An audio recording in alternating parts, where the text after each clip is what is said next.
Sais-tu que c'est dans l'absence de peur que l'on découvre ce que l'on a réellement dans le cœur?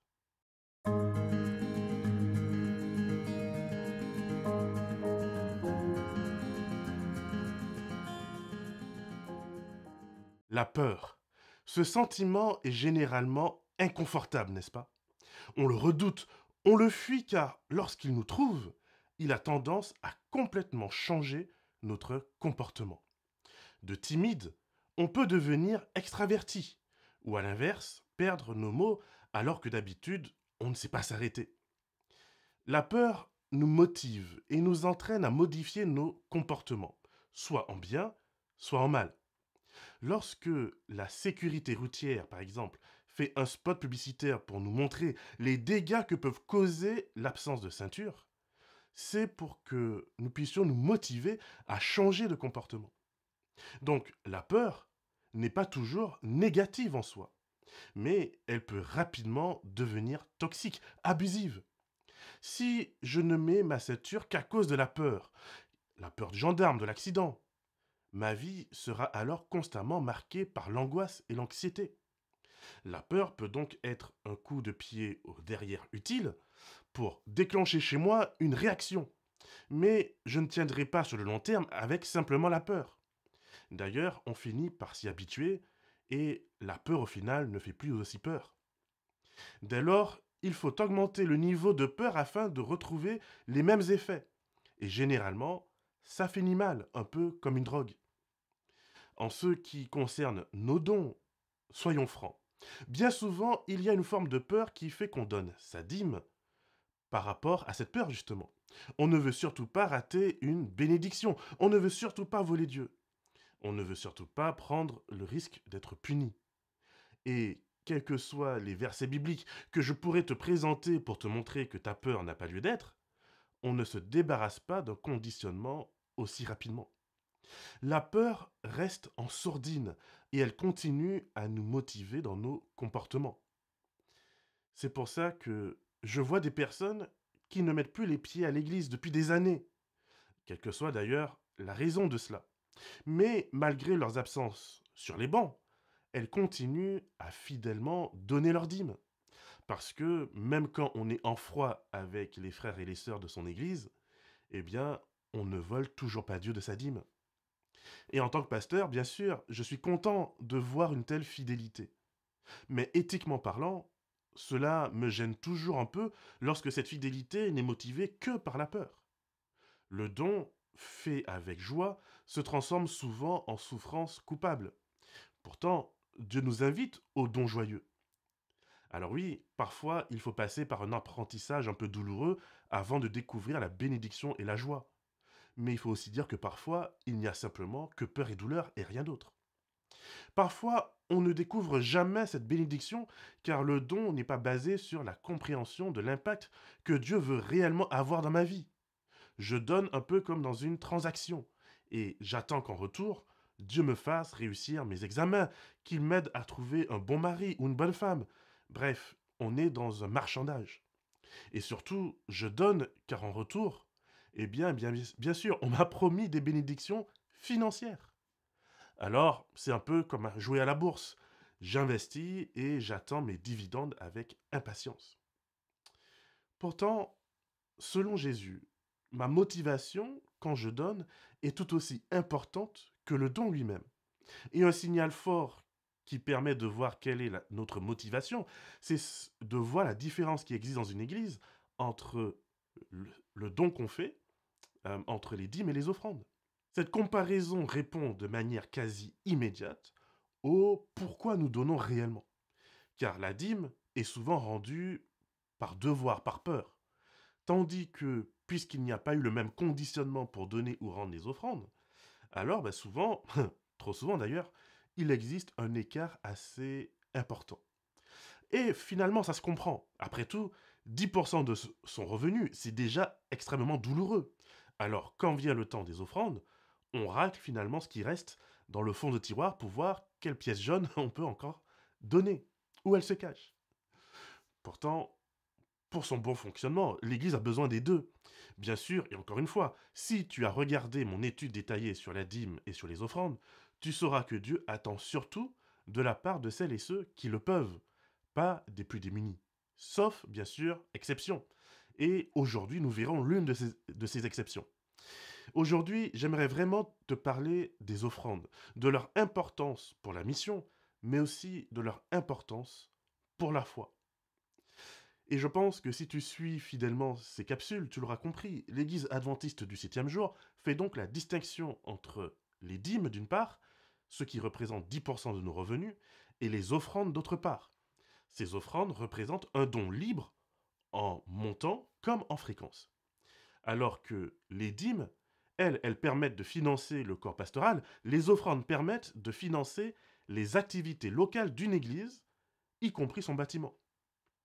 Les dîmes sont regroupées au niveau d'une fédération d'églises afin de permettre la gestion salariale des pasteurs embauchés par celle-ci, tandis que les offrandes restent en majorité au sein de l'église locale afin de lui permettre de fonctionner et de payer son électricité par exemple. Une petite partie est donnée pour soutenir l'action mondiale de l'Église adventiste en termes d'évangélisation et de développement. C'est par exemple le but des offrandes de ce qu'on appelle le 13e sabbat. Une fois par trimestre, les offrandes sont destinées à soutenir un pays ou une région dans le monde où les adventistes cherchent à développer la mission, c'est-à-dire créer des hôpitaux, des écoles, des dispensaires et bien sûr des églises. Ce système a permis et permet encore à l'Église adventiste de se développer à une vitesse beaucoup plus importante comparée à son jeune âge. Rien que cette semaine, je discutais avec un chrétien baptiste et il m'expliquait la difficulté croissante de son Église à soutenir à la fois les frais liés à l'entretien du bâtiment et le salaire d'un pasteur à plein temps. Le système adventiste est donc, de mon point de vue, bien sûr, un système juste basé sur la solidarité entre églises. Cela permet de garantir une présence pastorale même au sein des plus petites églises. J'ai été par le passé, par exemple, pasteur d'une église de 20 personnes. Et l'église a subvenu à mes besoins de la même manière qu'aujourd'hui, avec 200 personnes. Cela permet donc d'éviter également le clientélisme ou l'approche davantage commerciale de la foi. Mais bien sûr, il y a aussi le danger de certaines dérives. Et c'est un peu ce que je cherche à dénoncer dans mon étude détaillée que je t'invite à aller retrouver sur ma chaîne YouTube dans la section Nos croyances. J'y explique l'origine des dîmes et comment les offrandes étaient perçues à travers les différentes époques bibliques et bien sûr à quoi elles étaient destinées. C'est bien de ce système biblique que l'Église adventiste s'inspire. Mais comme je le disais, souvent, les offrandes dans ce système font pâle figure comparées aux dîmes. Bien sûr, le coût des bâtiments est en augmentation, tandis que le nombre de membres, dans certains endroits en tout cas, lui diminue à vue d'œil. Il convient alors parfois de se poser la question si un tel bâtiment convient bien aux besoins réels de la communauté, ou s'il ne vaut pas mieux le vendre pour trouver plus petit, voire même envisager de vivre l'Église autrement, sous le format par exemple de groupe de maison. D'ailleurs, ce format de groupe de maison permettait à l'Église primitive de Jérusalem de mieux prendre soin des besoins de ses membres.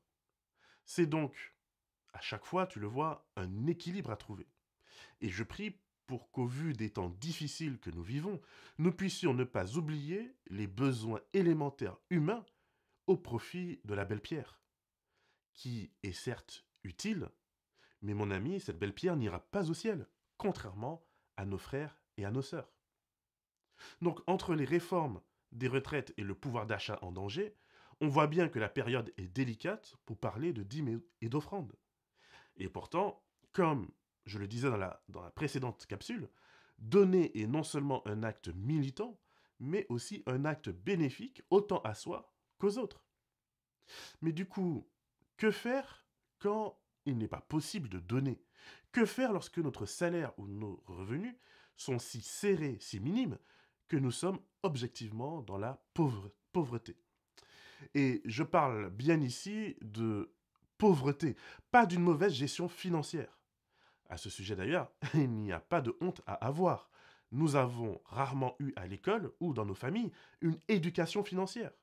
Et si tu penses que c'est ton cas, je t'invite à te rapprocher d'un pasteur ou d'une personne de confiance et compétente et de demander à être formé. Les pasteurs proposent souvent une formation dans le cadre des préparations au mariage, par exemple.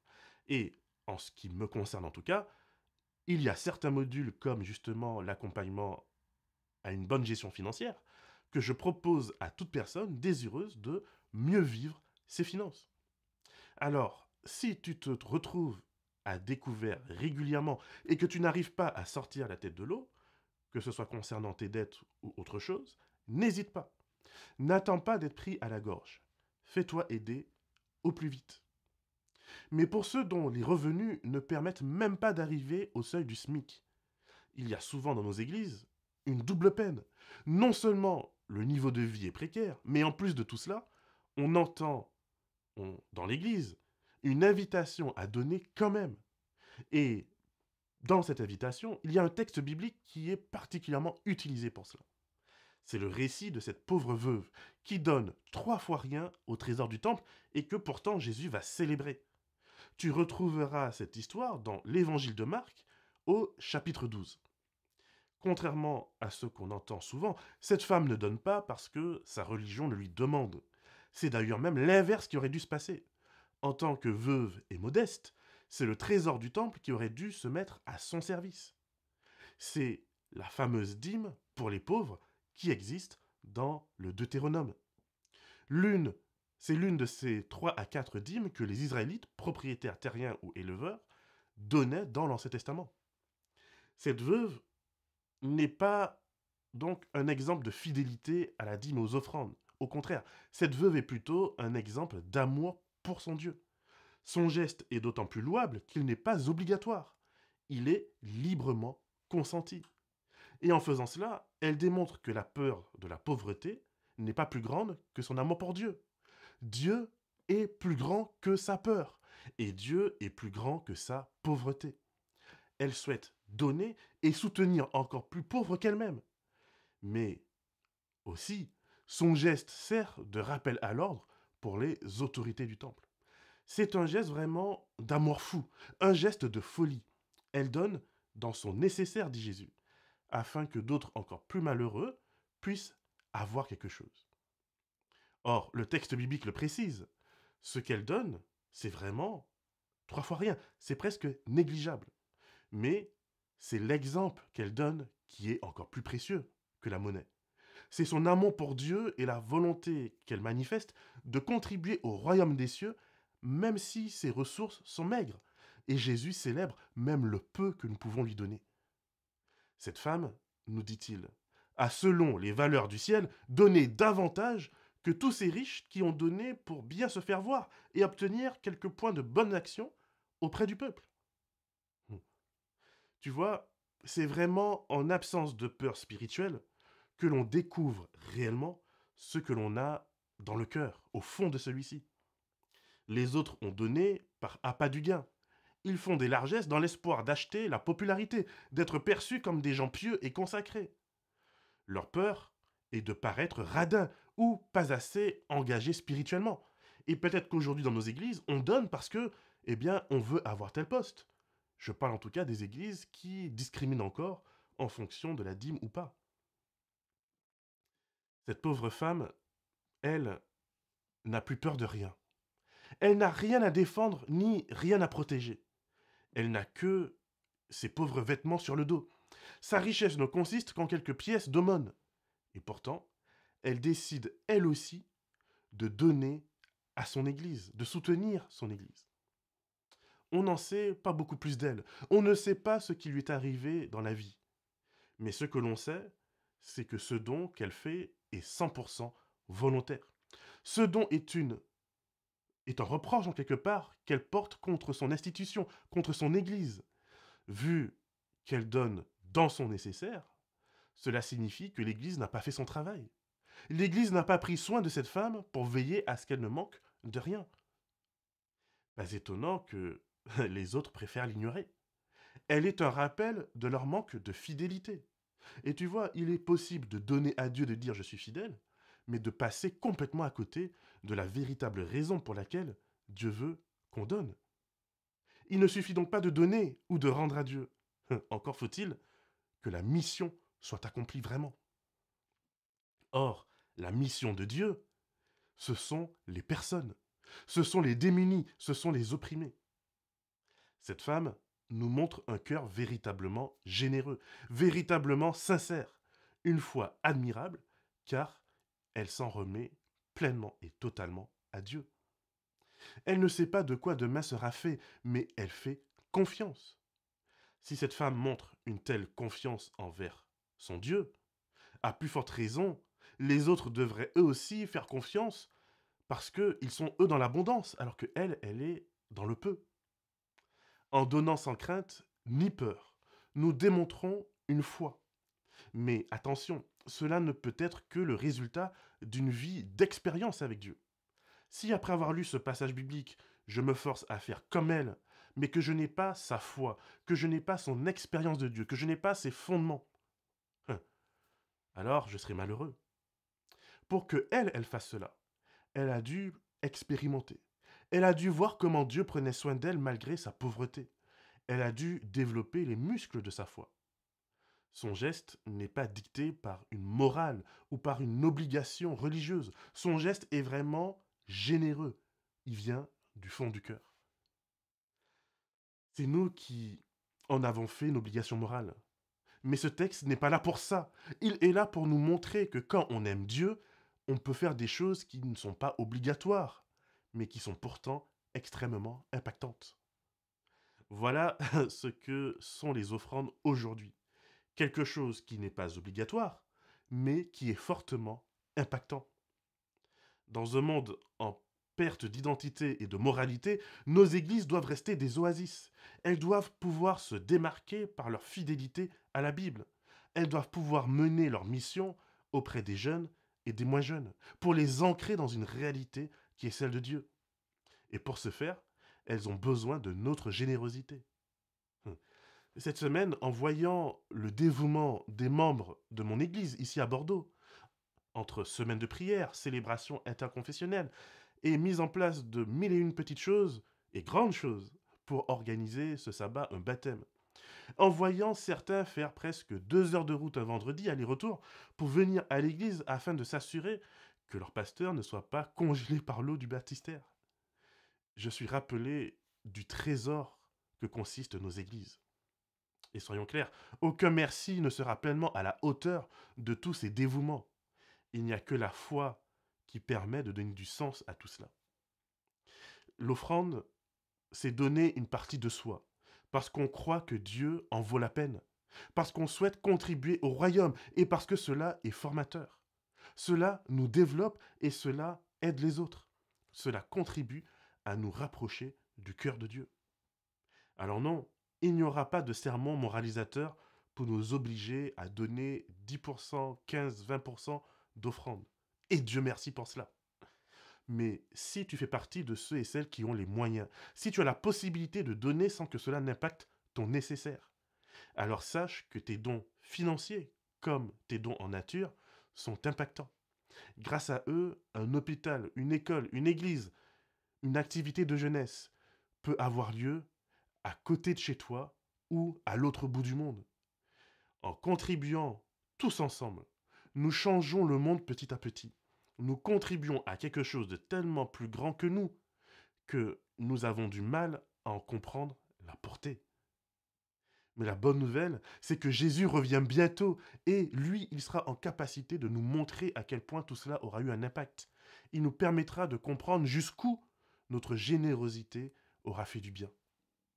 Alors, que ce soit les offrandes de ton église, que ce soit ADRA ou un autre projet d'entraide et d'aide, rappelle-toi que cette histoire de la veuve est là pour t'encourager.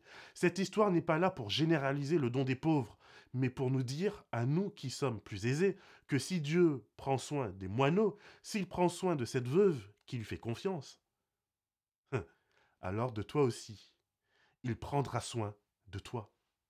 Ta foi n'aura pas seulement un impact symbolique, mais tes dons sauveront des vies pour l'éternité. Que le Seigneur te garde et te bénisse et qu'il fasse de toi une source de bénédiction pour l'éternité.